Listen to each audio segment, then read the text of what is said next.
Yes, it is showtime. Showtime indeed. Welcome to Comic Book Radio, episode 38. I'm your host, Peter Cimetti, and my guest tonight is Ethan Van Sciver. We're going to be covering all things Cyberfrog, taking a deep dive into all caps comics, seeing what makes that tick, and maybe I can pull a little secrets out of Ethan as to what's coming down the line in the future for Cyberfrog. Now, a lot of you are here tonight. I appreciate that. I usually go through the chat and say hello to each and every one of you. But if I do that tonight, it's going to be a 3-hour show. So without further ado, instead, I do want to give you guys my greetings and my thanks for being here. Here's Ethan Van Sciver. Hello. How are you, Mr. Cimetti? How are you, Jack? Great to be among you. I'm doing very well, Ethan, but man, Can you pump up the gain a little bit more? You're still so quiet. Well, okay. I'll pump up the gain a little bit more. There we are. Very nice. We don't want to be like that. We want to just let's this is comic book radio. This is like NPR, Oh no, we get a little boisterous here. Do we? Okay. We're allowed to get boisterous. Yeah. All right. Hello, everybody. It's great to be here. It's awesome. Nice to take a break from the drawing board and come over here and hang out with you, the publisher of Alterna Comics, one of the bravest men in the indie sphere. It's a privilege, and great to see all the people that showed up too. Holy cow, amazing. Yeah, well, thank you for being here, man. So, I guess we could just get right into it. Some of these things I'm gonna be sounding as if I don't know who the hell you are and I don't know what Cyberfrog is. Is that okay with you? Yeah, let's pretend that we're just meeting here. We're on a train. Exactly. You want me to kill your wife, I want you to kill mine, and we're just getting to know each other. It's like a nice Alfred Hitchcock kind of a scenario. Yeah, exactly. Mix and match, crisscross. Yeah. So Cyberfrog. What is Cyberfrog exactly, and how long ago did you come up with Cyberfrog? People are saying they can't hear me. Are you serious? I can hear you. Okay, are they messing with me? I think they're playing with you. I think they want you to be even louder. Okay, so what is Cyberfrog? Cyberfrog is he's a classic comic book character in the vein of the Teenage Mutant Ninja Turtles. An absurd idea that I think encapsulates the spirit of the indies in the 1990s, when everything was kind of cyber, and there were a lot of parodies of the Teenage Mutant Ninja Turtles. I was 19 years old, and the idea of Cyberfrog occurred to me because I liked frogs. I always thought frogs were good luck. They're a good luck charm. They were my totem animal. I would have dreams that featured frogs, and then good things would happen to me that day. It was really interesting. So that is interesting. I love frogs, and of course, over time, frogs have come to mean more and more interesting things. They've come to represent more interesting things in our era. So it just seems like synchronicity to me. Cyberfrog seems like destiny. But I had the idea when I was 19 years old. I had a caricature stand that I worked in through high school, and then when I got out of high school, I didn't go to college, couldn't afford it, and I guess the plan for me was to just keep doing caricatures at the mall until I was old. I was at these caricature stands, and there'd be guys in their 40s still working there, like, hey man, so I went down. People would sit for you, and you'd be drawing them, and yes, yeah, like that was the whole thing. You learned how to shill. That was a word, shill, or get shills, which is to just say, hey, you don't have to pay if things were slow. You'd pull someone out of the crowd that was walking by. Sit down for me. I just need to show people what I can do, and then maybe I'll get some customers. This isn't going to cost you anything unless you like it. That's called pulling a shill. So you would get somebody to sit down for you, you draw them, and you do a really good job, and inevitably you'd get the $15 off of them because you do such a good job. They go, oh, that's really pretty. Well, if you want it, it's $15. Anyway, that was a good job for a teenager to have, but I don't think I was going to do that into my 20s and 30s. So I tried to run a caricature business at the Burlington Center in South Jersey. My dad set me up and he gave me my start, gave me a little startup capital, bought me an easel and everything. And it was $90 a week in rent to be there, to have this spot near the food court. And I could barely make that. The mall was dying. The mall was just absolutely dying. There was very little foot traffic. And I think I lasted about 6 months, and I had to fold the stand up and just quit. But along when you were doing that stand, was it just going from caricature to caricature with person to person, or did you have drawings that you were selling as well that you already had made? I would do that too. Like I would sit there. I had it was 1992 when the election was happening, and so I drew all of the candidates, and that drew the attention of the newspaper. The local newspaper called me a political firebrand. I didn't know the difference between a Republican or Democrat. So not much has changed. I was just making fun of, like, George Bush looks silly, Bill Clinton looks silly and he's sleazy, and then there's Ross Perot. Like, I didn't have any idea, but I would just post things like that. I posted Elvis. If I drew Jimi Hendrix, it would always sell. Jim Morrison, it would always sell. So I kind of knew, like, what people wanted. But I met a dude there who was a very strange man named Mr. Tom. He called himself, and he put on puppet shows for children in elementary schools, and kind of would bring them these self-published children's books that he had done. And he was looking for a new illustrator, so he hired me, and I had to illustrate all of his puppet show skits. One of those became a comic book from Hall of Heroes called Fuzzy Buzzard and Friends. That was Mr. Tom's work. Lowest selling comic book of all time. It sold 32 copies through Diamond. No, it didn't. Yeah, really? Barely, yes. Wow. Yeah. So anyway, that was all stuff. That I kind of had a nice experience meeting people, learning to get paid to draw, learning to banter with the public and things like that. That all came from working at this caricature stand. But when it folded, I didn't really know what to do. I had my children's book job that paid me about $500 a book. It wasn't very much. And I just decided I'd better start drawing comic books. And I was popular at this mall, with girls. Like, girls loved me. So girls used to come by and visit me at my dad's office, his law office. He gave me a room where I could sit and draw. And a girl came by and gave me a porcelain frog. I've told that story before. We don't need to get into the details of that story again. But she gave me a little porcelain frog from Puerto Rico. She said it was a coquille. She said, this is a coquille. They call them coquilles because they go, coquille, coquille, coquille. Yeah. That's the noise they make. Anyway, I drew that frog as Cyberfrog, and that I started drawing a comic book called Cyberfrog after that. Wow. Look at that. Look at how inspiration can kind of just take off. You never know. The smallest little thing that just, all of a sudden shoots you off into a certain direction. Yeah, you just needed something. I mean, the idea was, look, we got to practice drawing comics. We got to do pages. We got to draw pages.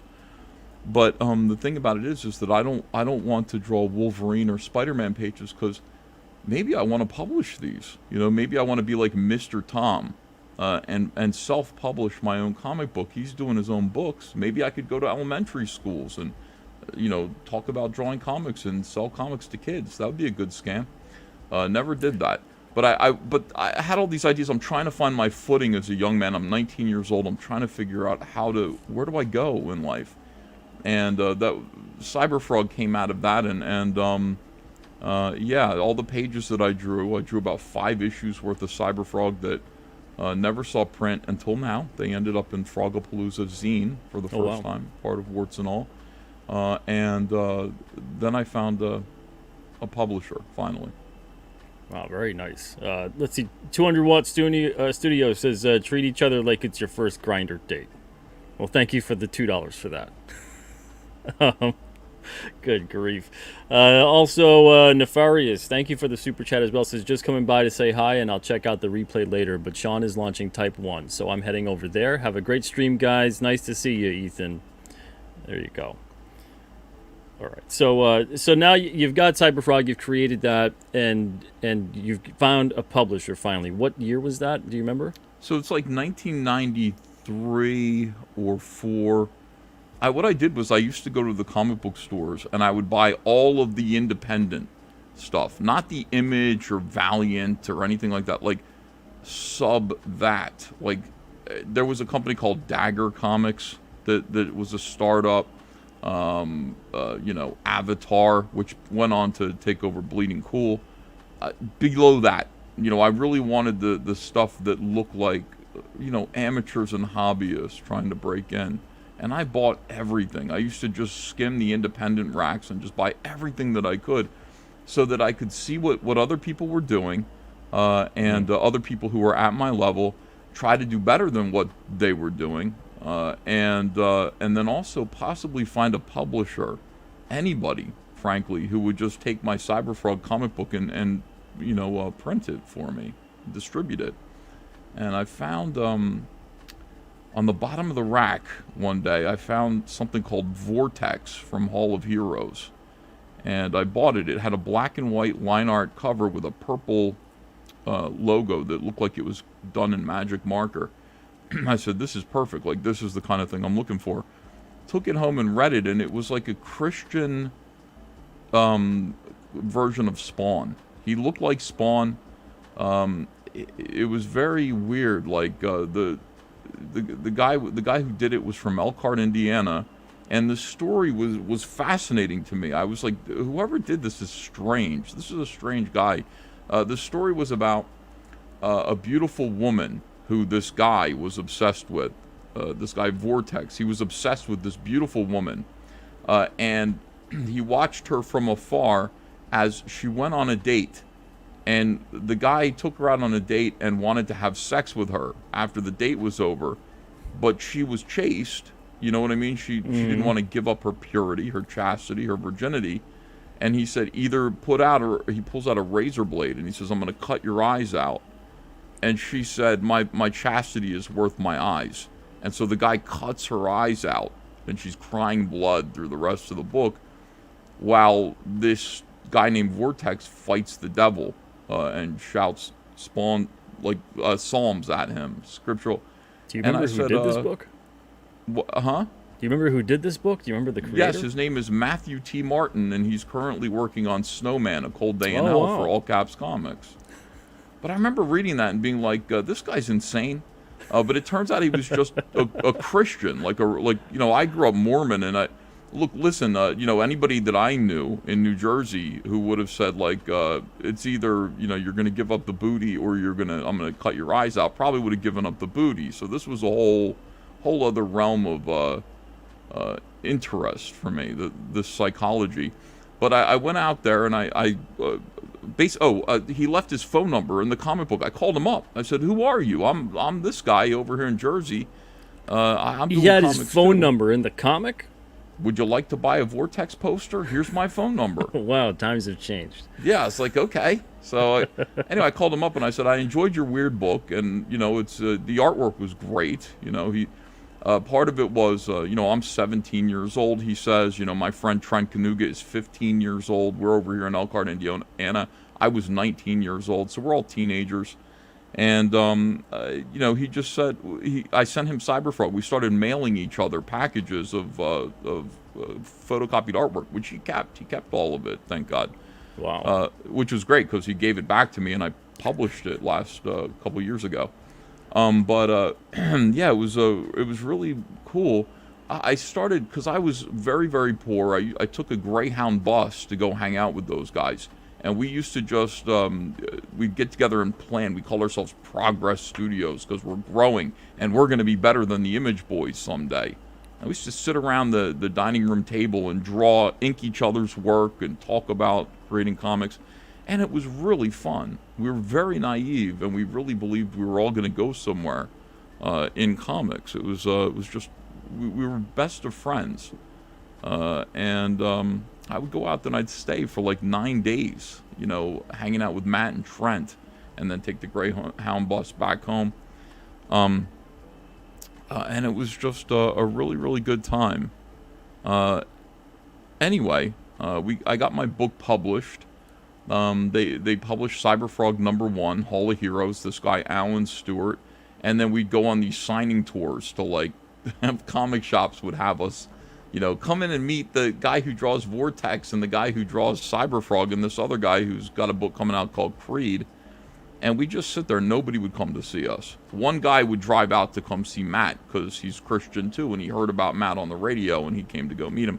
But nobody came to see us. We did the Elkhart County Fair to sell our comics. They put us at a big table in between horses and cows in a stable. We're sitting there trying to sell comics. I'm handing out copies of Cyberfrog #1 to homeless people. Like, so proud of it. And it was really, really good times. I enjoyed that. But that's how Cyberfrog happened at Hall of Heroes. And those guys, Matt went on to do Snowman, Trent went on to do Creed. We all found other publishers. I got a job at Harris Comics as an inker, which led to Cyberfrog being published there. It was cool. It was really cool. So when you had Cyberfrog put out at Hall of Heroes, were you doing everything on that? Writing, lettering, art, etc.? Yeah. I think Matt did a little bit of production work. His lettering was always better than mine. And he would sort of help me put a comic book together, I was from, my whole thing was, I used to hang out with guys in high school called Urban Lunch Meat. And they did a zine and everything. So a lot of paste-up job, like rock and roll zines. Like, that's where I was coming from. But Matt was a little bit more professional in his presentation. So I think he helped me put together some aspects of Cyberfrog 1 and 2. But yeah, it was all, you had to do it by hand. Yeah, we had no idea what we were doing. We didn't have 11 by 17 sheets of paper. We didn't have anything like that. Matt Martin used to, I would just trace a comic book. Oh, wow. And I would draw on the dimensions of a comic book. I said, this is right. How could it not be right? It's the right proportions. Wow. Matt would draw things and he would cut them out and he would paste them down. When he'd see a layout that Todd McFarlane would do where one character would sort of be emerged over another one, he didn't know how to do that. He just would draw that and then cut it out and paste it down and do a paste-up layout of a comic book page. We really, were clueless. We had no idea how to make a comic book, but we were going to figure it out. Wow. Man, that's incredible. I can't imagine some people today doing a comic like that in the same way, even though that's basically the standard for how it was back then. Really stupid. I think you're right about that. Like, we could have learned, we should have learned. We should have just figured it out or intuited things. Well, but I can't remember when Photoshop came out. I know it was some point in the 90s, but it wasn't really that advanced, even though at the time it was incredibly advanced. I'm not sure how much you could have done with that, but that's crazy, man. So you paid your dues. You did a lot of this different sort of stuff. Now you had Cyberfrog at Hall of Heroes. When did it go to Harris? So I had finished issue 1, and I took issue 1. And I'm guessing you had owned the rights of your IP at Hall of Heroes? Yeah, Hall of Heroes. Cyberfrog belonged to me. And I went to Philadelphia Comic-Con, and I had Cyberfrog #1. #2 wasn't out yet. And I used it as a business card. I went around to every professional at this Philadelphia Comic-Con and started handing it out to people. And this was 1993. Comics were like, maybe it was 94. Comics were huge. I mean, they were really, it was incredible how big the comic book industry was. And anybody could get a comic book published because comics were selling. I mean, so a retailer would give these small startup companies a pretty decent shot. I mean, Cyberfrog #1 sold 2,500 copies at Hall of Heroes. That's incredible for what it was. It's like that really is incredible. So, you really, in this atmosphere, people were excited about comics and taking chances on new creators. And I went up to the Harris Comics booth and I said, they had just done Vampirella. I'd seen them, I'd read about them in Hero Illustrated or Wizard or something. And they were just there. They were a big publisher. So I went up to Tom Snigoski, Melanie Crawford Chadwick, these two people who were the writer and the editor-in-chief or whatever of Harris Comics. And I just kind of said, here's my comic book, read my comic book and I'll be back tomorrow to hear what you guys have to say about it. And they were so perplexed by my energy and all this stuff that I came back the next day. Wait, they were perplexed by your energy and your enthusiasm? It's like, Oh, Read Lord. this. This is my Some comic. things never change in the Right. comic industry. So, like, I went over there. I came back the next day, and they had read it, and it was really cool. What happened was the two of them spoke, and they came back to me, and I think the inker of Shadowhawk Vampirella, this was so stupid looking back at this. Harris Comics had a crossover deal with Image, and they were counting on this crossover. They were going to get to use Jim Valentino's Shadowhawk and cross him over with Vampirella. This should have been their biggest seller, right? So the inker got busted for drugs, was arrested, something. I can't remember what it was, but it was something really scandalous. The inker of Vampirella or Shadowhawk? Of this project. The crossover project. Okay. Yeah, like Image was going to do a version, and then Harris was going to get to do a version. Kind of like, remember Batman Spawn? Well, there's a DC version and not related. It's just, hey, we each get to borrow each other's characters. Well, so they needed an inker for 20 pages that didn't get done. The whole book was like 64 pages. 20 pages needed to be inked. Kirk Van Wormer's pencils. And they came to me because they liked the book. They said, can you get 20 pages done in a week of inks? I said, yeah. And they said, we'll pay you $200 a page to get this done. And this happened right around Christmas time. My family was like completely broke and destitute. And I was like, oh, that's like, how much is that? Is that like $4,000? Yeah. 200 a page for 20 pages? I was like, yes, I'll do it. I got it done in time. It was shit. I mean, I was so naive. I had no idea really how to ink. I didn't know. I had just done 2 comic books for myself, using a rapidograph and, pencils. It was garbage, but I got it done on time. And I remember the money just rolling in, like $4,000. Paid for Christmas and everything like that. Paid some bills around the house. And it was phenomenal. And that was it. But then, Harris Comics, I don't know what they were. Like, Harris Publications was a really weird organization. Run by these Jewish gentlemen who struck me as, in my opinion, it seemed to me like they were connected, if you know what I mean. Okay, yeah, I know what you mean. So they were very interesting. Like, I got invited to come into the office to meet with them. And I sat down in this dark office with these 3 gentlemen who... I think they were Jews, but they wanted to be Italians. And they sort of stared me down and said, what is this Cyberfrog thing that you've got? And I said, yeah, it's my comic book, Cyberfrog. And they were just like, would you be willing to give up the rights to Cyberfrog? We've seen the book. If we make a deal with you, we'll give you 4 issues worth of work to produce this comic book for us. And I said, maybe. They said, we're going to pay you $360 a page to write, pencil, and ink Cyberfrog for us. We're going to own the rights to it, et cetera, et cetera. And I just kind of went, yes, absolutely yes. So the reason why was somebody had freaked them out. Like, hey, right now the only thing you're publishing is like vampire women. And really, the industry is shifting away from that, and you should have more variety like Marvel does. So they were like, does anybody have anything? And Melanie and Tom over there said, we know a kid who has this book called Cyberfrog. So, in I came. Like, by the way, no respect from anybody there. The other artists there, no respect. I was just some kid who suddenly got this sweetheart deal.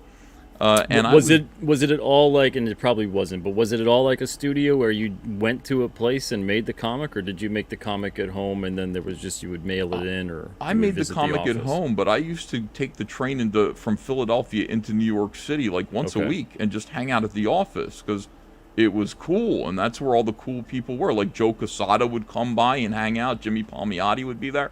Like, all of these big names in comics would just go to the Harris Comics office and just chill. Everybody there had a good time. Buzz was there all the time. This guy Cesar Antimate, David Bogart, who now runs Marvel Comics, was the assistant editor over there, and we all used to tease him. It was just a really cool place to be, and I would bring pages in, and if I brought my pages in, I could take a check home. So there was every incentive to go and go into the city, drop your pages off, bring home a nice paycheck. It was good times over there. I got 4 issues done, and then Surge Enterprises got a hold. They saw the book. And, listen, Harris did everything they could. They put advertising in Wizard. They were trying to get the word out about Cyberfrog, and people were like, Cyberfrog, what is this? Yeah, that's the first place I saw Cyberfrog was advertised in Wizard. Yeah, they spent a lot of money on it. Harris Comics really went out of their way to schmooze Wizard and make deals and everything. And again, there was a lot of some weird stuff going on over there. Harris Publications was publishing not just comics; they were publishing a lot of weird magazines. Like they were publishing something called Men's Workout, which was clearly just gay erotica. Like it was like, and you'd walk through the office and you'd see them putting these magazines together, and it was like there was all this sort of exploitation shit that was disguised as something else, coming out of that office. Do you think the comics weren't working out for him? Do you think I know what you said before. Do you think it was potentially a front? I think all of it was a front. Yes. Yeah. But I think that the comics were. That's my opinion. Okay. But I think that the comics were actually working out. Because Vampirella #1, Vengeance of Vampirella #1, sold huge numbers in the 90s with a nice Joe Quesada cover and everything. Was huge. It was doing really well for them, and I think they thought, well, maybe this comic book thing might kind of be something, so maybe we should build on this. It was all business, but I used to go in there all the time, and it was really fun. Surge Enterprises got in touch with them and introduced themselves to this guy, Mark Friedman. Really a nice guy, smooth talker. It seemed kind of Midwestern more than New York. I think he lived upstate New York. And he invited, I got invited to a meeting, again, a sit down with these guys and Mark Friedman. And Mark said, I love Cyberfrog. He was just like, I'm the guy. He goes, the reason why you've heard of a little something called the Teenage Mutant Ninja Turtles is because of me. Yeah. And I go, oh. And he goes, I'm the guy who found that comic book, and I'm the guy who made the Turtles a household name. There's an animated show, there are toys, there's pinball machines, there's all this stuff because of Surge Enterprises. We did that. He's like, and let me tell you something, I'm very good with things from the pond. He's like, I like things that live in ponds. He's like, so I'd like to do Cyberfrog. I'd like to represent Cyberfrog. It's a very niche aspect of characterization. Yeah, I was like, oh. Well, no, he had done a few other things. He did Street Sharks and Cowboys of Moon Mesa. Yeah, he had all this other stuff that was, didn't really work that well, but I'd heard of it all, anthropomorphic animal humanoids. Yeah, so Cyberfrog was right up his alley. So I was like, wow. He's like, now listen. He's like, you signed this contract, and I am going to take Cyberfrog, I'm going to take it. I'll get it done. He's like, let me explain how this works. He's like, in order for this to work, you need a guy like me to get 3 things done simultaneously. You need a toy deal with a toy manufacturer, okay? You need a TV show on a network, and you need somebody to produce the animation. The problem with that is that you won't get a toy deal without the TV show and animation. You won't get a TV show without the toy deal and the animation, and you won't get the animation without the other 2 things. So it basically is a catch-22, and you need a guy like me to simultaneously negotiate these things so that they come together. And he's like, and that's what I'm good at. I said, that sounds awesome. So signed a contract with Surge Enterprises, and immediately it was rock and roll. It was fun. It was so fun because I got to travel. First thing I did was go to Playmates Toys, where they showed me a prototype of the Cyberfrog action figure. I've shown it here, what's left of it. It's broken now, but I've shown it here on YouTube. And I said, wow, wow. It looked like one of the Turtles toys, but it was Cyberfrog. They're going to make Heather Swain. They're going to make all this other stuff. I had a nice meeting with the I'm almost surprised, and I don't know if he would have been able to coordinate this, but I'm almost surprised that they didn't try to purchase just the rights from you to license it into the turtle world as much as they could have. Well, I mean, they might have done that. Like Playmates might have eventually, it might have led that way, because they did that with Usagi Yojimbo. You remember? Yeah. And I that was in the back of my mind too. But I was really still hoping that they would do Cyberfrog as his own thing. So I remember I sat down. I learned a lot from Playmates Toys. They told me they had different attitudes back then, attitudes that were actually based on business and made sense and not on people's feelings. I said, I got this character Heather Swain, and maybe we do a couple variants of Heather Swain. And they said, we probably won't even do a Heather Swain figure. He's like, female figures don't sell. Boys buy action figures. Girls don't. We don't make girl toys. And when we do, they're short packed because nobody buys them. They're what we call peg warmers. They sit on the peg. He's like, so, if we do a line of turtles, we'll do 2 of each turtle, and maybe there'll be 1 April O'Neil, and that's funny because that's what makes them valuable in the collector market. That's right. Right, on the second hand. Yep. But, the attitude was, no, we don't make female toys because boys buy these, and they're right. They're Playmates Toys. They knew what they were talking about. So, anyway, I took a meeting with Fox Kids TV, and then I took a meeting with a big meeting that I'll never forget with Mainframe Animation up in Vancouver, Canada. And Mainframe Animation, they were working on Beast Wars and what's the other thing they were doing? They do computer animation. Did they do Reboot? Reboot. Okay. Yeah. So, they had agreed because Mark Friedman had a relationship with all of these 3 organizations. They all agreed to come in together on do Cyberfrog. And I got put into an office, sat down with the president of Mainframe Animation, a guy named Dan DiDio, who was running Mainframe back then. Oh, wow, I didn't know that. I didn't know that he ran We're that. so excited about Cyberfrog over here, Ethan. We can't wait. We love the property. We think it's great. That's a good DiDio. Wow. That's like nice. So very excited about all this stuff. He got it all together, and I remember after the Mainframe Animation meeting, maybe it was after one of the Playmates meetings, Mark Friedman just sat me down. He's like, "You want some pizza?" I was like, "Yes." He took me out to a Mighty Ducks hockey game in Anaheim, and I saw Michael, what's his name, the guy who ran Disney. He was right in front of us. Michael Eisner? Michael Eisner was there right in front of us. And I was like, holy shit. Like this the last good era of Disney. Yeah, like this was, like everything was big time, and it was really, really terrific. Wow. And, Mark Friedman, I remember we're having pizza, and he famously said this to me. I recount this all the time. He said, "What is it that you want, Ethan?" And I said, "I want $1 million, Mark." And he said, "Let me tell you something. The way this is shaping up, if I make you a millionaire, I will have failed. If I just make you $1 million, I will have failed you." He's like, "This is going swimmingly." Well, a couple weeks later, I'm in my apartment in Portland, Oregon, where I had moved. I'd moved to Portland, and I get a phone call, wakes me up from a 1 p.m. nap, and it's Tim from Playmates, and he says, "Hey, Ethan, listen, I'm in my car right now. Just want to let you know I've been fired. Everyone has been fired from Playmates. The Japanese contingent of the company came to visit us, and they canceled all our projects and fired everybody. They didn't like what we were doing. Stay in touch, though. I'm sorry about this. I'm sorry about how this is going to affect you." This is like a movie, man. Yeah, I was like, what the fuck? So, basically what had happened out of all of this was when Playmates Toys signed the contract, I received a check for $13,000, which was more money than I knew what to do with. It was an incredible... I bought a big screen TV for my little apartment. That's basically the only thing I spent it on. I was like, $13,000. This is incredible.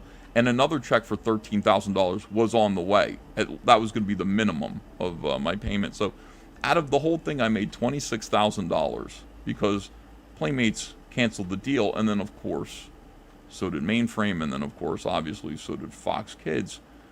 And yeah, and then Harris Comics called me rather dispirited, of course. And at this point, I had done Cyberfrog 1 through 4. I had done Cyberfrog, what you call it, Reservoir Frog, 2 issues. And I'd done Cyberfrog 0. They were kind of winding down their investment in me, the comic books, because Harris didn't want to spend any money on the comics if they could just get the toy deal done in the animation. Why are we doing comics? So it'd be like, do 4 issues. You can do 2 more at your $360 a page rate. You can do 1 more, Cyberfrog 0. They let me do Cyberfrog Creed with Trent Kanuga. They paid us both the same. Wow. And at this point, they just kind of said, I mean, we can keep trying. Like, Mark Friedman was like, I'll try again, you know, and everybody was kind of like, had their feelings hurt over how this all went down. Harris Comics basically said, you can keep doing this book, but you need to do it monthly. We need a monthly series of Cyberfrog out of you. And we're going to pay you 1/3 of your rate, because that's all we're going to afford, and we're going to run it in black and white. So they had basically scaled way back on their investment, and I went, I'm going to keep trying. I got 2 issues done, and I almost got evicted. I just could not do it. It was not enough money. I was working really hard. The guy who, my apartment, whatever you call it, knocking on the door, leaving notes on the door, like, where's the money? Yeah, and the landlord wanting. Landlord, Yeah. oh, it's fucking awful. Just my 20s. Wow. So I reached out, I gave up. I reached out to DC Comics, and I developed a relationship with some people at DC, because I'd go to all the conventions with Harris, and I met everybody. So that was great. I just reached out and said, do you have anything for me? You know, started giving me little jobs at DC, and eventually I went over there. And that was the end of Cyberfrog in the 90s. Wow.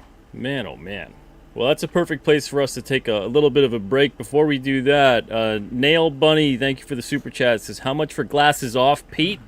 Also, Rainbow when? Okay, so for me, with glasses off means I can't see. These are prescription. These are prescription sunglasses. I've been on the computer all day long. When I'm on the computer all day long and I've got to stream later that night, I'm like, because now I'm in front of a bigger screen, I'm like, I just can't do. Even my tinted lenses, I can't do it. It gives me a migraine the next day. So that's why I've got the sunglasses on. I don't do this shit to look cool. It's the most dorky reason ever. I get awful migraines if I'm in front of the computer screen for too Solidarity, long. brother. There we go. And then the Rainbow when? So I'm guessing that means Rainbow Brute. Rainbow the Brute, December. All right, there you go. And then Bob Gable says, EVS, to make you aware, when I click on most funded on Indiegogo, it is the PCP monster thing. Then the hated dirtworm is listed as second. What happened? You're listed way down.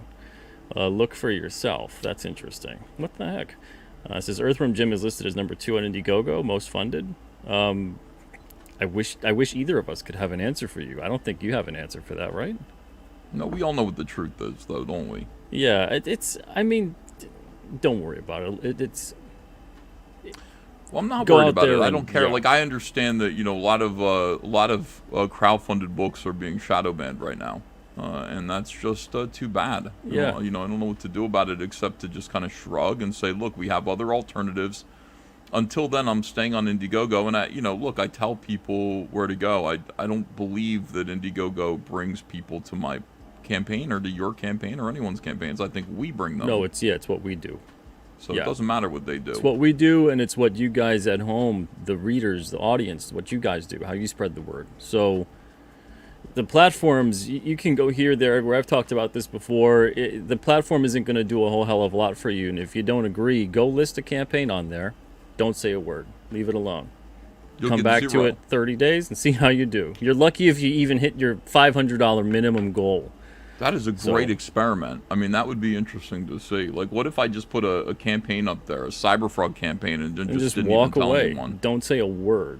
Yeah. You'll probably raise something, but it's like, oh man, it's nothing compared to what you would have. Mm-hmm. So yeah, don't trust into the platform that the platform's bringing the people to you guys. All right, so we're going to take a quick little break here. You guys are watching Comic Book Radio. This is episode 38. I'm your host, Peter Cimetti. My guest tonight is Ethan Van Sciver. We're going to be right back. 2 minutes. 2 minutes. We're showing 2 trailers tonight. Don't go away. We'll be right back.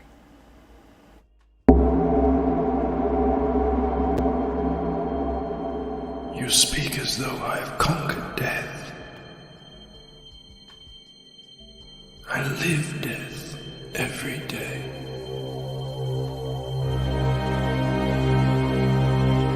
I am surrounded by it, smothered by it. Look at you now. He would have everlasting life. You seek to defy death, yet you cannot even defy sleep. And our like sleep is to death.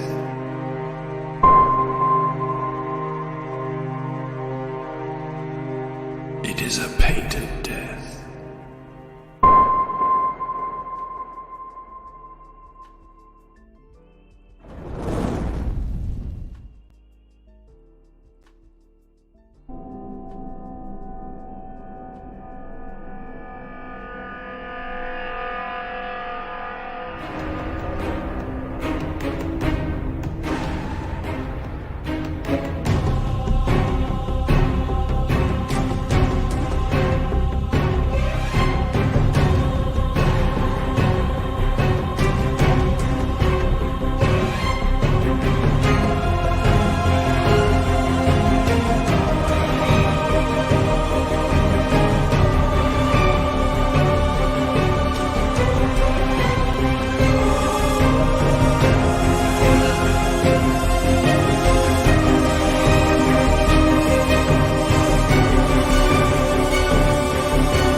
Welcome back to Comic Book Radio. My guest tonight is Ethan Van Sciver, and we were just talking about Cyberfrog finishing up in the 90s. Yeah. So let's continue with that. But before we do, actually, you know what? Usually in the second half of the show, I invite the chat in, and they come in one at a time. And we kind of have them ask you a question or have a comment for you. I want to continue, though, with this uninterrupted for just a moment, and then we can just do that a little bit later. Ethan, how much time do you have tonight? I was going to be live streaming, so I'm okay. As long as you want to go, I'm fine. Okay, all right. So we'll do another half hour so we can really fully encompass the history of Cyberfrog. I kind of want this interview to be like the definitive. People can go to it, learn all about Cyberfrog and your history with it and everything that you've done, and a couple of the things maybe you're going to do in the future. So let's go an extra half hour. Is that okay with you? So we'll do an hour and a half? Yeah, sure. Yeah, I'm enjoying it. It's fun. Okay, great. So let's continue on this. So now we're getting into the tail end of the 90s into the early 2000s. What happens with Cyberfrog at this point in time after Harris? Yeah, nothing. I mean, he just kind of sat there, and I was embarrassed of him. I would go to conventions. I was working for DC. I was working with Jeff Johns. I was working with Grant Morrison, and I really learned a lot about how to make comic books over at DC and over at Marvel. It was a really, really good experience in terms of just working with really creative, brilliant people and learning how to make comics. But I would do conventions, and people would come up to me every now and then, and they'd say, "Hey, will you draw me a Cyberfrog?" And I'd think they were kidding. I remember just being like, sure, you remember Cyberfrog? And they'd be like, yeah, I loved Cyberfrog. So it kind of had a very small cult following, I found.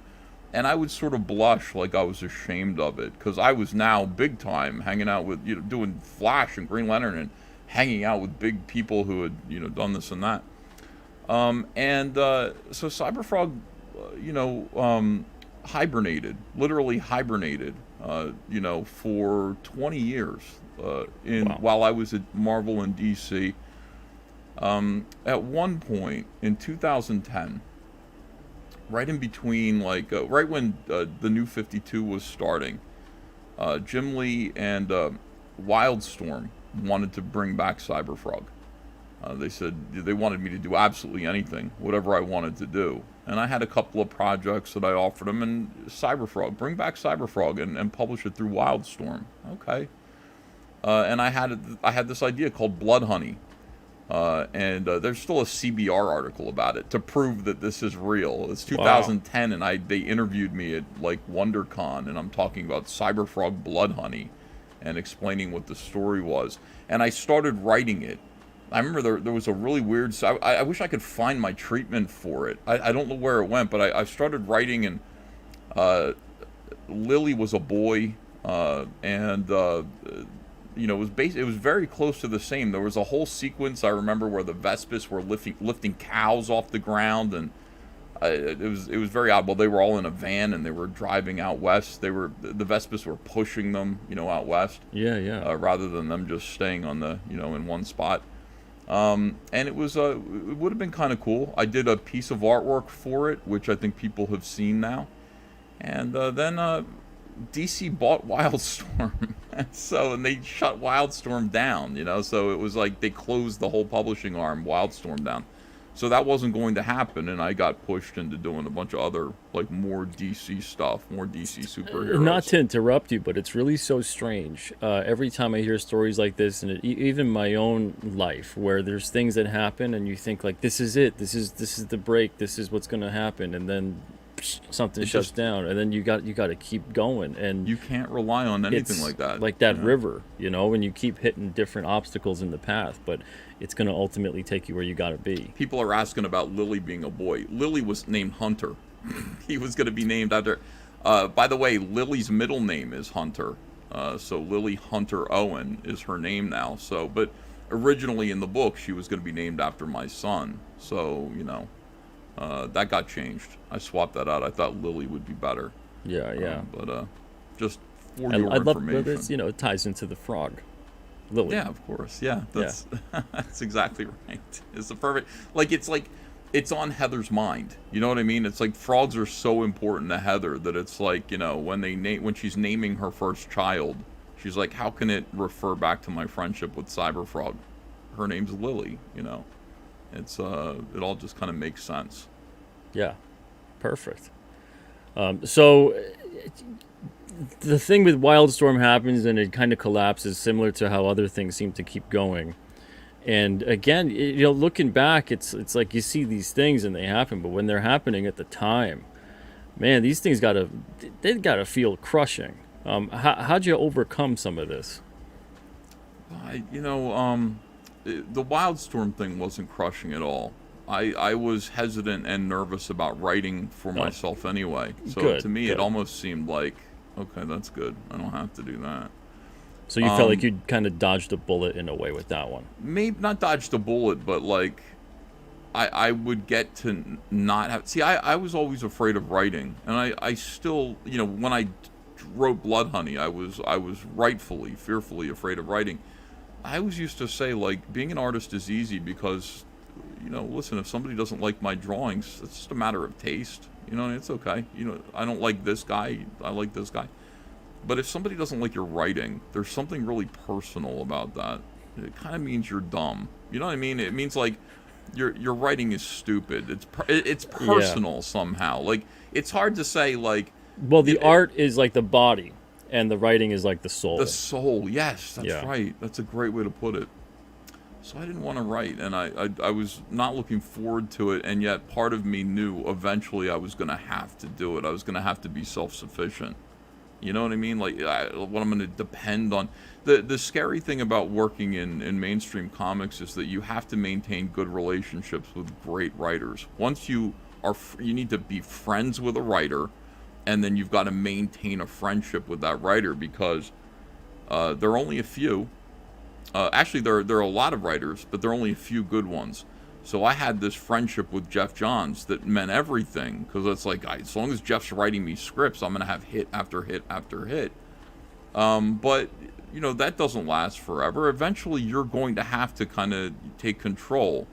Jeff used to tell me, he'd be like, I don't mean to be here for very long. He's like, I'm going to go listen. He's like, I'm like, you're going to be EIC? You want Dan DiDio's job? He's like, hell no. I'm going way past Dan DiDio. Like, I'm going way past Dan. I have bigger plans than that. And he did. He ended up like chief creative officer of Warner Brothers. It's crazy. So, anyway, you have to become self-sufficient. the way I started in comics was going to be how I needed to end in comics. I was going to have to be self-sufficient entirely, and be able to do almost everything by myself. Yeah, it came full circle. And the thing is also now creatively. All right, so let's leap a little bit further into the future, because now you've got Cyberfrog back. You're doing what you're doing, but you're not just doing things creatively. You're not just the creator, writer, artist, etc. You're also the business, the brand, essentially, in terms of what you've built. You've got All Caps Comics. So getting that going, it kind of mirrors the creative process, but it's still very different. Did you find any obstacles, anything difficult about doing that, transitioning to basically having a business, essentially, and running it that way? I'm not sure if, I mean, I guess the easy answer is yes, but I mean, not consciously. I'm not constantly like kind of kicking myself and going, man, having a business is hard. It's just part of this thing. You have a business. Shane Davis has a business. I think John Malin has a business. I don't know. Haven't seen him in a while. Part of doing your own comic book and running a crowdfunder and then wanting to continue to do this and produce work means having a business. And reality imposes itself upon you. There are new tax codes that you need to be aware of, so you have to hire people to deal with that. Excuse me, it looks like I'm picking my nose, but I'm not. I just have an itch. Things like, look, we're going to have a stock of product. A lot of stock of product is going to be around. Where do we put it? That's easy at first. I have a 3-car garage, but as soon as we started doing toys, it became clear that we needed a warehouse, and I got to find a warehouse. I remember shopping for that and finding a small one, and then needing a bigger one. So I have 2 warehouses now, which I would love to offload. All this stuff is expensive.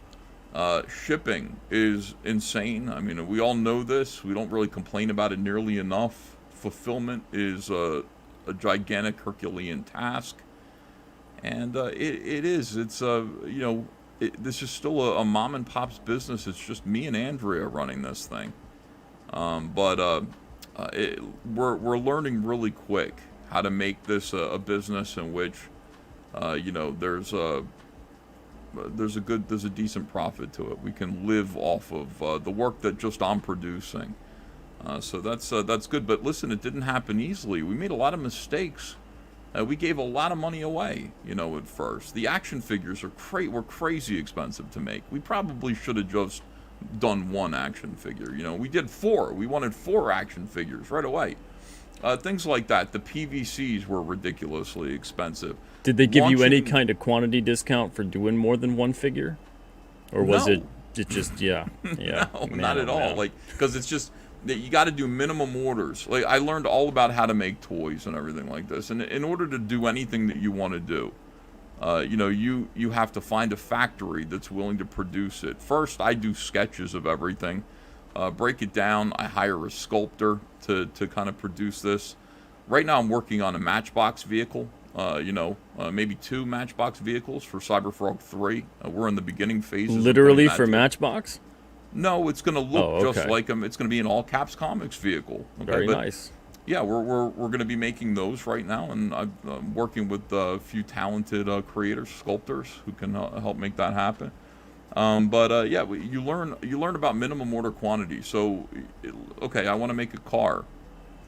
How many what's the minimum? Once I find a bunch of factories, I'll find like 3 factories who make cars, and I'll say to them, what are your pricing? What's the minimum tooling? How much does all this cost? And come back with comparative values. All the factories are basically the same.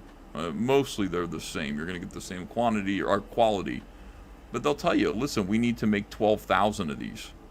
If you make 12,000 of them, it's going to cost you $2 a piece. If you make 24,000, it's going to be $1, And so that's kind of the way it works. I like to just, the minimum order quantities for me are just always like where we go. We want to be able to sell through on the stuff that we make and just keep everything high quality, monitor quality control. And yeah, we've learned a lot really fast. You learn how to sort of to work minimum order quantities so that you can sell through product better by making variants. Yeah, yeah. Look, you have to make like this guy here, 90s Cyberfrog, is his own mostly unique sculpt, and paint job and everything. But you can do a repaint job on this. I could say, okay, so I need to make this many. Let's say I need to make 12,000 of these. That's not. I made less than that. 12,000 of these. Okay, so I'm gonna make 4,000 of them with red skin and purple eyes. You know what I mean? Yeah. And that way, it's just a paint application variant. But now I'll probably be able to sell more of the 12,000 of these that I need to make. Like, stuff like that becomes a consideration. You learn about variants. You learn how to sort of be able to sell through the minimum order quantity as a boutique brand like All Caps Comics is. Yeah, it's sort of similar in the same way with making the comics and having the variant covers and things like that. And I get that a little bit more on the independent level than on the mainstream level. But if anything, the more I saw variants pop up within the mainstream, the more I said, man, things are going bad. As soon as I saw like 20 variants popping up for just whatever issue, it seemed pretty bad. I understand, like, the difference between that and what we're doing is that there's a middleman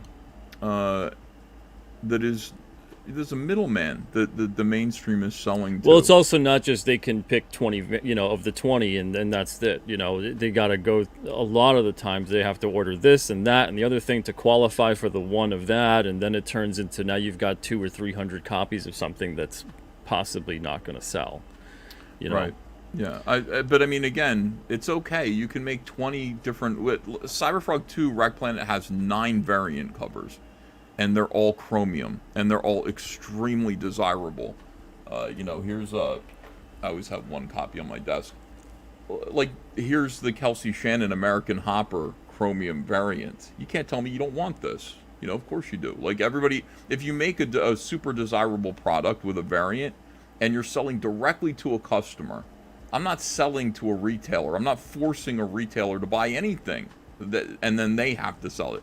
I'm selling directly to the people in the chat. I'm saying, here's an option. It's just a choice, and it's a an choice. For them. I'm sending it right to the like, nobody else has to sell this. If you want this, you can choose it. You can have it. And it'd be a mistake to ignore the collector's audience, because there is a massive people like to collect Cyberfrog. We know that firsthand. So we like to have a lot of different variations in our product so that they can do that. So that there's always something that, I don't have this. I mean, even now, the 90s comic books, the 90s Cyberfrog books had one variant, one in 10 variant for, I think, all of the books except for the last 2.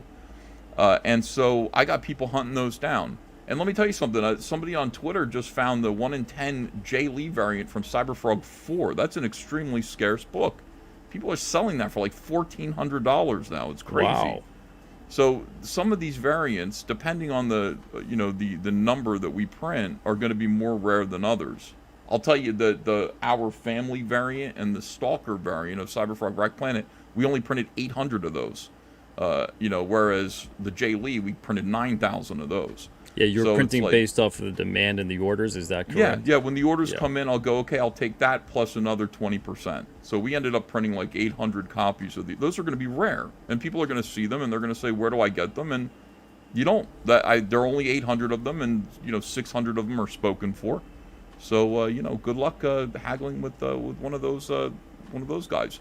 I like to do that. I like to do little variations and print runs like that, and just create scarcity based on initial demand.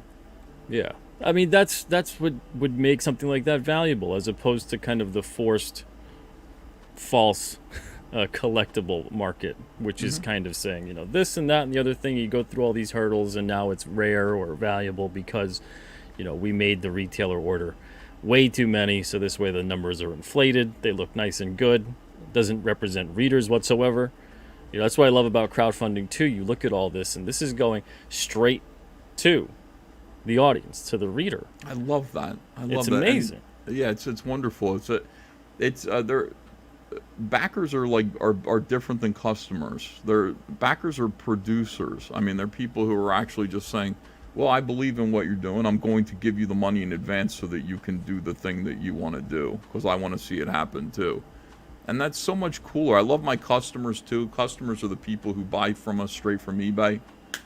I love them too, but my backers are special because they invest in this so that it happens. Otherwise, it just wouldn't happen. And to say, like, hey, listen, I want to make Cyberfrog action figures. So does everybody. Everybody wants to make action figures. But to say I have like a backer base that I say I want to do this and I need this much money, and they come through for me, and they order a certain number of action figures in order to make something, a colossal feat like that happen. They're like, Boom Studios isn't making toys. You know what I mean? IDW isn't making toys. Yeah, these companies can't do this. You have no idea. Even how McFarlane, it always was puzzling to me, but not really when you deep dive into it. But McFarlane, even with his toys, he's going to DC and getting licensing for them, but he's not going throughout the entire Image lineup and saying, who wants to be licensed? Let's make Image Comics toys. Not across the board. It's very sparingly that's ever happened. So it says a lot. It really does. The support is incredible. All right, so we're going to take another quick break. Just 1 minute this time. 1 minute. I'm here tonight with Ethan Van Sciver. He's my guest for Comic Book Radio episode 38. I'm your host, Peter Cimetti. We'll be right back. Welcome back. I'm going to put the link in here for you guys. If you do want to join the show, please feel free. If you got a question or comment for my guest tonight, Ethan Van Sciver, please join the show and ask it live on air. Look at that. Of this.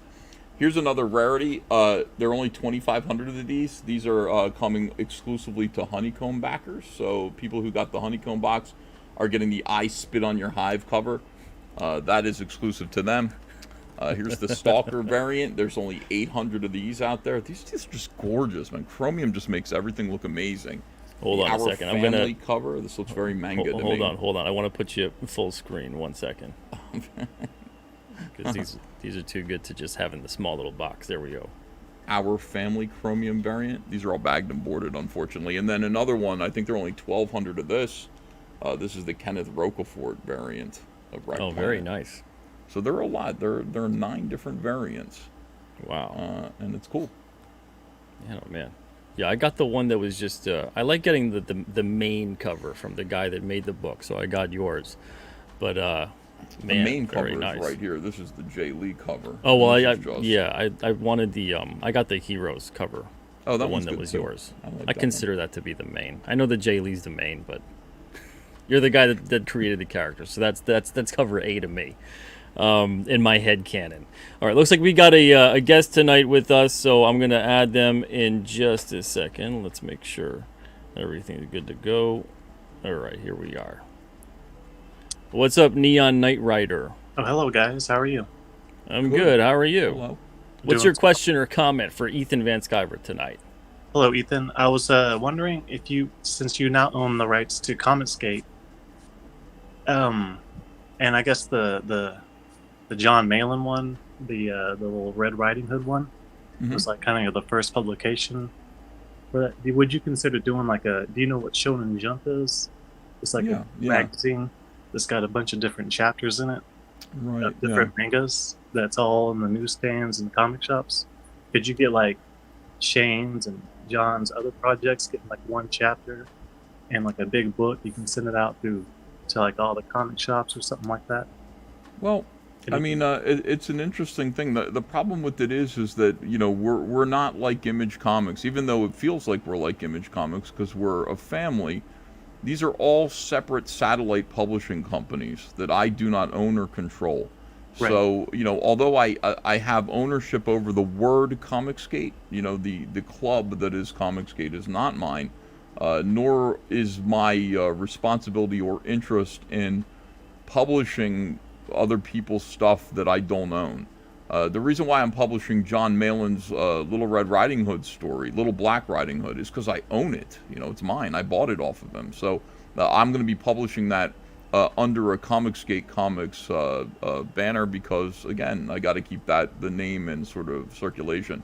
The idea of doing a Shonen Jump book is interesting. I think other people have had this idea before. It really does kind of depend on people's demand for it. If people wanted it, I think it would happen. The few times that people have tried to create projects that encapsulate all of Comicsgate, indie comics, sampler packs, and things like that, they haven't really done well. So demand drives all of this. If it became clear to me that people wanted this and were willing to pay for it, yeah, I would do it, and so would everybody else. But I mostly hear about it as like, boy, that would make us feel good to know that existed, rather than I want to pay $25 for that. Do you know what I mean? I was mostly thinking it could be more of a like an advertisement to get people who have no idea about you guys and can find like they and put it through the direct market, maybe. Yeah, and they find it and like, oh, I want to read more of this. Can you imagine the chaos that would cause? Like, I mean, it sounds cool. Yeah. Like, let's put a book out through the direct market, and we're gonna have to gatekeep some people out of it. I mean, I've been around this neighborhood for too long. Who gets to be in the book? Yeah, that's going to create one hell of a monolith for attack too. Yes. I would just most retailers would end up going, I don't think I want to touch that. I think what we have to do is just stay nimble and just keep everybody just stay on their toes and listen. The great thing about our independence is that we can put our ear to the ground and we can feel like what people are saying about our books, and if they want more of this or they don't want any more of this, and we can stay agile and make changes on the fly this way. I agree. There's a really good decentralized aspect to a lot of it. You know, without having this thing it's all encompassing upon one thing.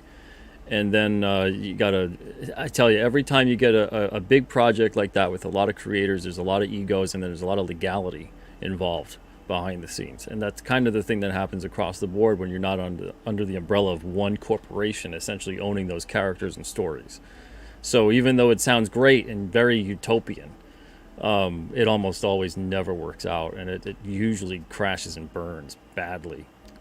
But I'd love to see it. But I'd love to see someone else do it. Yeah. I'd love to see a lot of other creators out there, if they feel like they can come to an agreement with each other and put something out there, give it a shot. Yeah, sure. Yeah, but thank you for your question, and thank you for being on here tonight, Neon Knight Rider. You guys have a good night. You too. All right, looks like we got Tank Ferret. What's up, Tank Ferret? Hey, Pete. Hey, Ethan. Hail Comicsgate. How you guys doing? Hey. What's your question or comment for Ethan tonight? All right, so let's see here. I always appreciate how fluid and natural your poses are, your action is in your books, Ethan. Like, it's fantastic. Thanks. What kind of exercise would you tell people? Because I see a lot of really stiff art out there. It's rendered nicely, and the composition's okay, but the figures are stiff. What kind of tip or trick would you, or exercise would you recommend for people to kind of loosen up their figures a little bit? I mean, the way that I draw, I make people out of rubber bands. I really don't know how to describe it. I build wire hangers out of pencil lines, and use like energetic kind of stroke lines and everything, and just I don't really know how to convey that to people. I don't know how to tell people how to art. You know what I mean? Like, right. It's hard. I think it's just important to stay loose all the time. And again, the word fluid is great. You want to just sort of not get.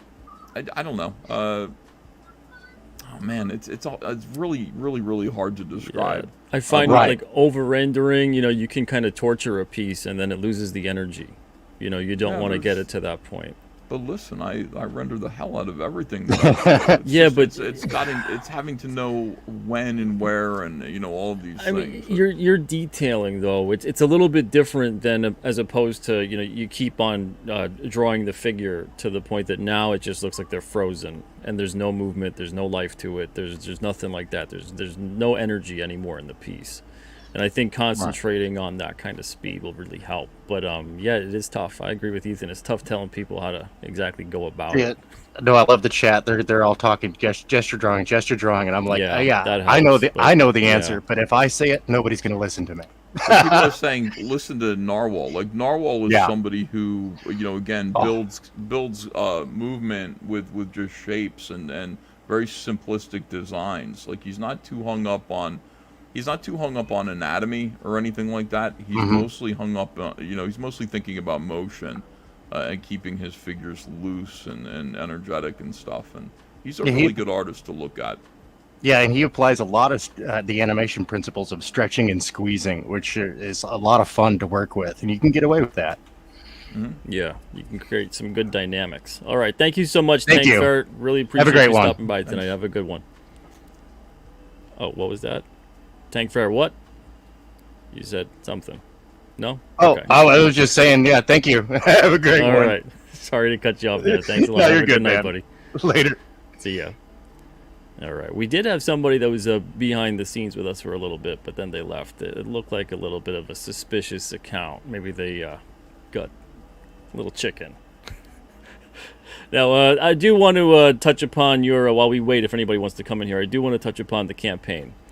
So you've got this campaign here tonight. You've got Cyberfrog 3, Red Extermination. I'm going to give this a quick refresh. That's awesome. Thank you guys for that. I appreciate you guys taking this campaign so far so fast. $356,000 in 10 days. It's incredible. Appreciate it. Thank you. Really nice, man. Did you want to go into any of the stuff here? Anything you want to talk about on the campaign? Well, I mean, what I really wish I could talk about is the story. Yeah, let's do it. And it's tough because a lot of people have not read Cyberfrog 2 Wreck Planet yet, so I can't really talk too much about the story because some people will haven't read the second part.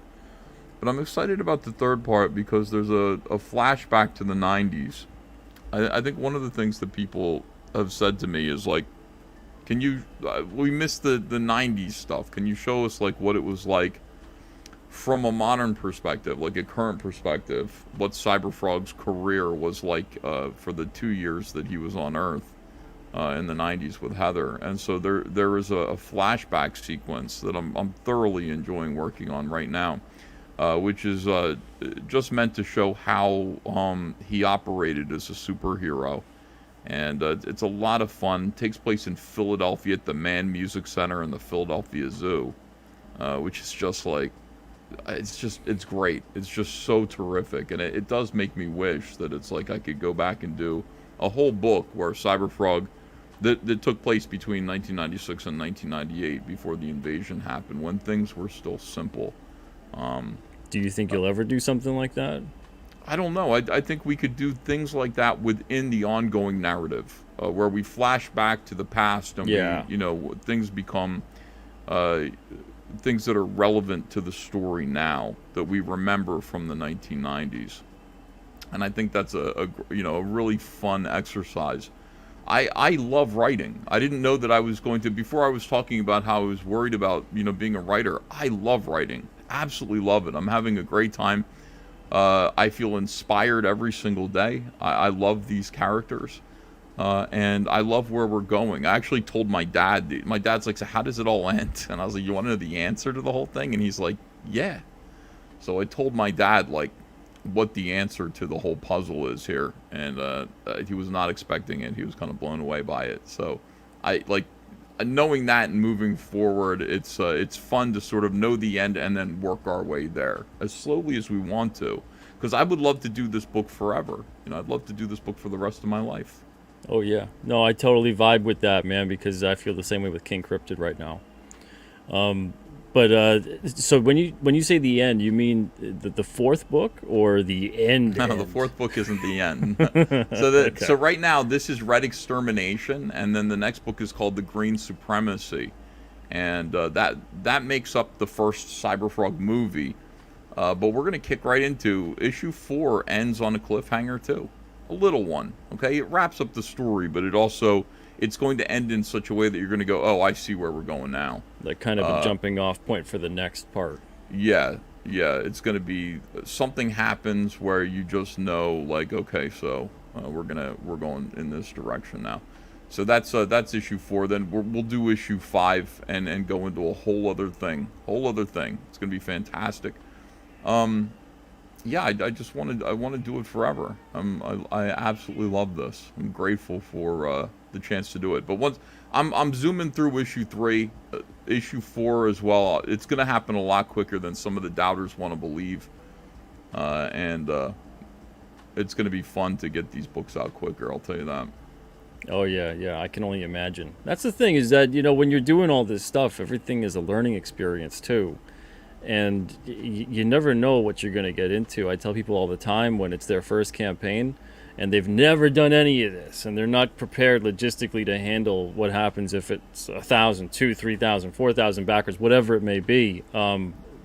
Things are going to look a lot different on that timetable. So you never know what you're going to be up against. So I mean, a lot 5 of years issue or so 2 was a lot of issue 2 for me was still establishing things. I really needed. There's a lot of establishing work in issue 1 and issue 2. Characters being created and just sort of their internal logic. Kind of working all this stuff out, how it relates to. Secret plans, all this other stuff, agendas. What does every character want? I mean, this is all new to me. As a writer, like, yeah, I never did this before. And by the way, I don't even think the comics that I drew for Marvel or DC, no offense, fellas, were that well thought out. I go back and I read some of these comics from Marvel and DC. I don't know what the fuck. I don't know what they are. I don't know what they mean. I didn't think I was going to have to give Ethan the warning, but yeah, that's no the curses? one. Sorry. That's the one Okay. F-bomb. Now we're a PG-13 No more. show. Sorry it's cool. about that. Hey, when Billy All right. Billy Tucci did 2 or 3 one time, so within like a minute. So I mean, All right, I won't do it again. you get the But one. Listen. I was raised Mormon. I know how to not swear. But I read that stuff, and I don't think that the thought is put into most of these stories that there should be. I want something that's dense and layered and thoughtful, something that is worth reading more than once, where characters are 3-dimensional and really have vivid personalities with flaws that recur. We know what people want. We know that they don't always say what they mean. All of these things, which I think we're developing pretty well in Cyberfrog. Cyberfrog 2 is pretty good. I think I've read it about 20 times, and I like it even more every time I read it. Issue 3 is going to be even better. It's Bill Willingham read issue 2, and he just said this has to happen in the next issue, and he's going to sort of get what he asked for, but it's going to be a nice payoff, really, really good payoff for everybody. And then issue 4 is just going to go berserk. All right, let's see. Cars in Depth. Thanks for the super chat. Says the Cyberfrog story is very dark. Is there any hope? I don't think it's always hope. Yeah, I didn't read it thinking it was hopeless. See, the thing about it is that the characters represent certain things, and I'll just let you in on this. Lily represents hope. Okay, so the character of Lily that's the vibe I represents got. Hope for the future. And what happens to Lily is symbolic. Obviously. And Cyberfrog's attitude towards her and making his own personal realizations and everything when, getting to know her, becoming friends with her, it all represents the same kind of thing. Lily's missing something that she's searching for. All of this stuff is, it means something else. It always means something else. That's how you build in layers and metaphor and context and everything that's good about storytelling. Yeah. Gerald, thanks for the super chat. Says, any plans to have Narwhal write and draw a Cyberfrog story? I think his sensibilities would kill it. There are no plans for that, but I agree. Narwhal would do a really good job. I just my thing about Cyberfrog is that I'm going to write all of it. Narwhal could draw something that I wrote, and that would be fantastic. But yeah, no plans on letting anyone else write anything. Yeah, I kind of hear you on that. Some people have asked about if I'm gonna divide up King Cryptid and do like spin-offs and hire people to do this and that and the other thing. No, I'm just going to keep everything within King Cryptid, and I'll be the one writing it and shaping it. I remember when Todd McFarlane hired other writers to write Spawn, and even though they were better than him, I resented it, and I didn't think it was real. I remember Grant Morrison came in and wrote a couple issues of Spawn for a little while. I remember that he hired Frank Miller and all that. They're fine. Yeah. They were fine. But I was like, when's Todd coming back? This has to be Todd's story. And it turns out I don't think Todd really had much of a story. I do.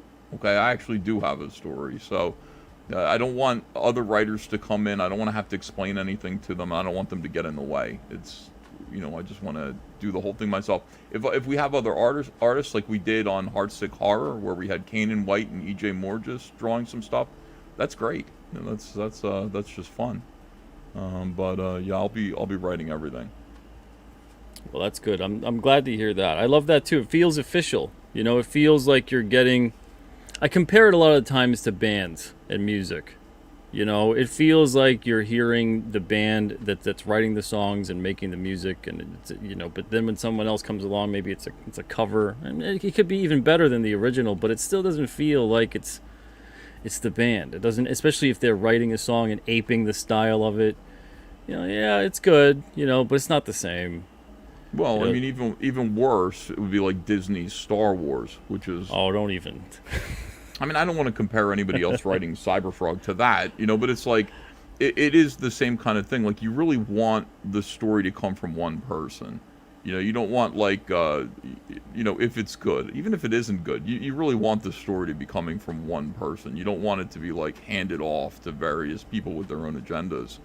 Yeah, I hate the idea, too, of, at least for me, I'm always asking the question of, how would they have handled this, though? But meanwhile, if you handled it the whole time, I don't have to worry about that. Whether it's good or bad or whatever, that was your intention, this was the story you wanted to tell.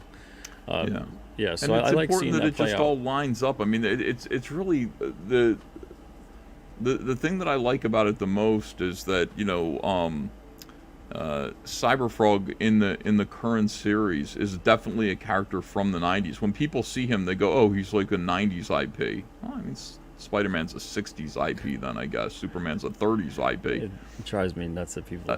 I know. It's just like, yes, some stuff was created in a certain time period and it actually lives on. But even still, if you look at it that way, like Cyberfrog is a 90s IP, and then he goes away for 20 years and he comes back today, and it's like, how would a 90s IP deal with, it's like the world, the world of comics as it is right now.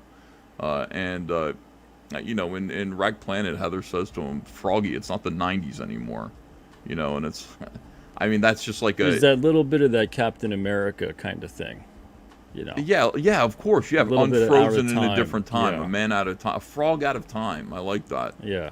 It is very much like that. You have to change and adapt, in order to survive. I dig that. Yeah. Pops, Madness Comics Network, thank you for the super chats. I just want to thank you both for what you do for indie comics. #Hat Club. Mm-hmm. Well, thank you for the super chat and for the comment there, and thank you, Pops. All right, so I got the link in here one last time. We'll be going for another 5 to 10 minutes tops, and there you go. If you guys do want to join, feel free. If you got a question or comment for Ethan tonight, the last thing I want to ask you. What are future plans for Cyberfrog in terms of anything and everything? Anything that you could share, merchandising, story-wise, character-wise? Well, I mean, Cyberfrog 3 is our imminent Cyberfrog project, so I want people to back that. There's also Cyberfrog Dark Harvest, which is a nice in-betweener story about Lily. And people should definitely back Cyberfrog Dark Harvest on that campaign. Don't miss that little piece of story. You're gonna want to read that. And it's got a great Dale Keown cover too, with inks and colors by Kelsey Shannon. Everybody's gonna really enjoy that. The plan for Cyberfrog is to push forward, and a couple of things. I want to build out the universe a little bit.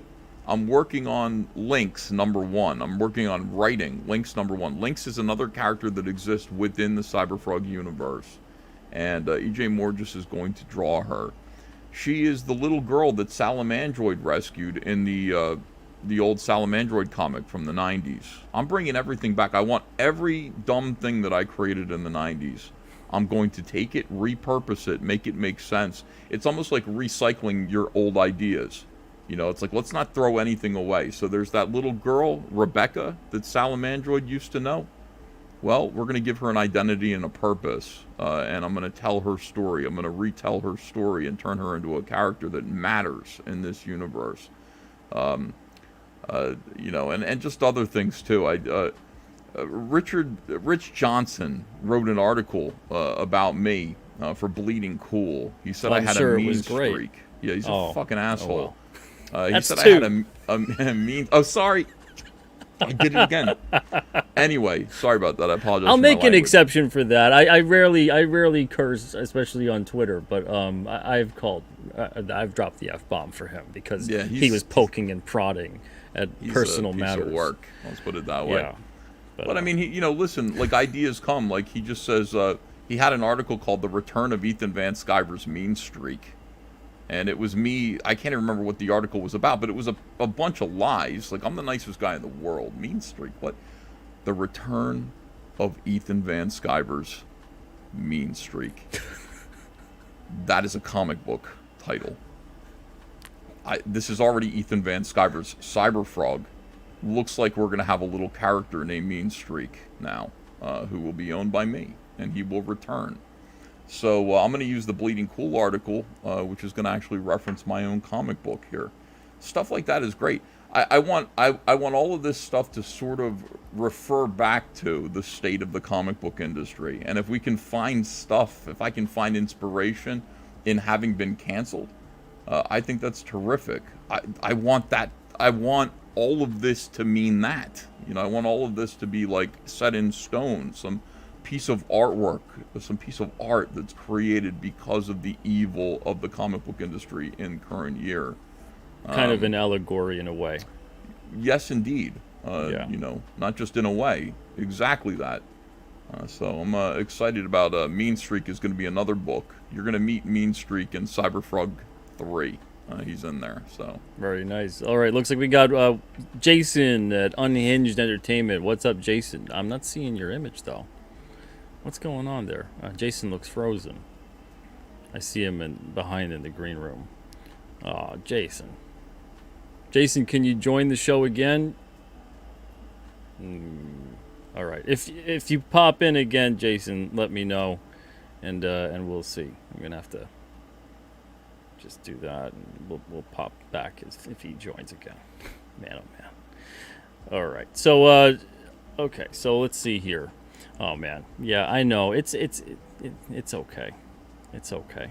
I'm a very emotional, passionate man. I get it. With a limited vocabulary, you know, that's my problem. Yeah, it's okay. But thank you guys tonight. Seriously, you guys have been great. Ethan, you've been amazing. Thank you so much, man. It was a pleasure. I'm going to definitely have to have you back on, though, because I want to discuss more of the business and logistics aspects, kind of like the Snooze Fest show that we'll have, talking about running a publishing company and getting things out there. But today was more of the focus on the creative and the evolution and creation of Cyberfrog. Jason keeps trying to join in the green room, but he keeps getting kicked off. Jason, are you... Okay, I think it looks like you're there. All right, we'll end the show with this. Let's see. Yeah, Jason, sorry you about there? that. My internet was like acting funky, and I didn't want to jump in if it was going to be acting funky. Thank you for that. No problem. It's a quick question. Thank you, by the way, both of you guys. I love all your stuff, and you guys know I'm a backer. For the executive box, Ethan, does that come with the 24-hour cover, or is that totally separate? No, it does not come with the first 24-hour cover. By the way, I did have some people reach out to me and say that their credit card didn't work. I don't know what's going on with Indiegogo. They tried to back the 24-hour cover, and they were not able to get it, and they didn't find out until the next day when Indiegogo says, sorry, we rejected your pledge. It's stupid. I have set up I have secret tokens to get that 24-hour cover if you're one of those people and can prove it. So if you want to send me a little message about that and show that you tried to back and were rejected, you should have a little form letter from Indiegogo. I have secret tokens that you can get so you can get your 24-hour cover now. It took a while to think of that idea, but no, it's not going to be in there because it needed to be limited to that 24-hour period. When we do another 24-hour cover, which we will do at the 30-day mark, that one will be included in the box. Okay, so Okay. All right, that's good. the way that's going to work. All right, because I backed the 24-hour one and the box, but I was just curious then if I was going to hit up with 2, which is a bonus. But nice. All right, good. So, well, that's good. Sir, Now thank everybody you else for knows about the backing. thing. I appreciate Hey, you. man, it's Cyberfrog, of course. All right, that's all I got, man. Have a good one. I'm going to go before my neck kicks me again. So, Thanks, Jason. Hail Comicsgate, by the way. Right, man. Later, yeah. Bill. See you, Jason. Thank you so Later. much. Yep. Looks like we got one other person too. All right, let's see here. Chris, the infamous Rambler. Hey, Chris. how you doing? How you guys? doing tonight? Oh, I'm sorry if my English is not very good. I'm located in Mexico, so I'm apologizing Oh, beforehand. well, welcome from So, Mexico. Muy What's your bien. question you. or comment for Ethan tonight? Actually, it's regarding that I'm located in Mexico. So, Ethan, I'm wondering if you have like aggressive expansion plans. For example, I see that you're selling your toys in Big Bad Toy Store.